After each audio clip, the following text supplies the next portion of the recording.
নদীতে যাওয়ার প্ল্যান ছিল, কিন্তু নদীর চেয়েও সুন্দর কিছু অপেক্ষা করছিল। আমার বন্ধুর বন্ধু, তার নদীর পাড়ের বাড়ি। আমরা যখন সেখানে পৌঁছালাম তখন পুরো বাড়ি নিঃসঙ্গ, কিন্তু তার মাঝেই ছিল এক অন্যান্য শান্তি।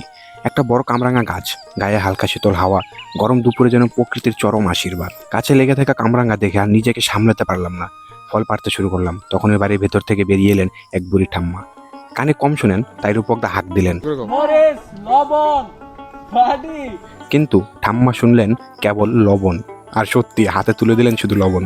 আমরা ফলগুলো ধুতে গেলাম কলের ধারে, সেখানে দুটো থালা পড়েছিল যেন আমাদের জন্যই রাখা। আর হ্যাঁ, পাশে একটা লঙ্কা গাছ, ওখান থেকে দুটো টুক করে তুলে নিলাম। তারপর গাছের ছায়ায় বসে কামরাঙা, লবণ আর সেই কাঁচা লঙ্কা দিয়ে শুরু হলো দুপুরের জমাটি আসর। খাওয়া শেষ হলে মনে হলো, আহা, আরও খানিকটা যদি হতো। আবার গাছে উঠে ফল তুলতে লাগলাম, কিন্তু এবার আর লঙ্কা নেই। তখনই রূপকদা নীরব বাড়িতে ঢুকে খুঁজে বের করলো শুকনো লঙ্কা আর তুলসী মেদি থেকে একটা দেশলাই। শুকনো লঙ্কা পুড়িয়ে আবার সেই ঝাঁঝালো কামরাঙা পর্ব শুরু। লবণ, আগুনে পোড়ানো লঙ্কা আর বন্ধুত্বের রসায়ন একসাথে মিলে এক অপূর্ব দুপুর গড়ে তুলল। জীবনের অনেক দামি স্মৃতি তৈরি হয় এমন সাধারণ মুহূর্তে। সেই কামরাঙা গাছ, সেই ঠাম্মা আর বন্ধুর সঙ্গে শেয়ার করা দুপুর আজও মনে জুড়ে থাকে এক দারুণ সুখময় অনুভূতিতে।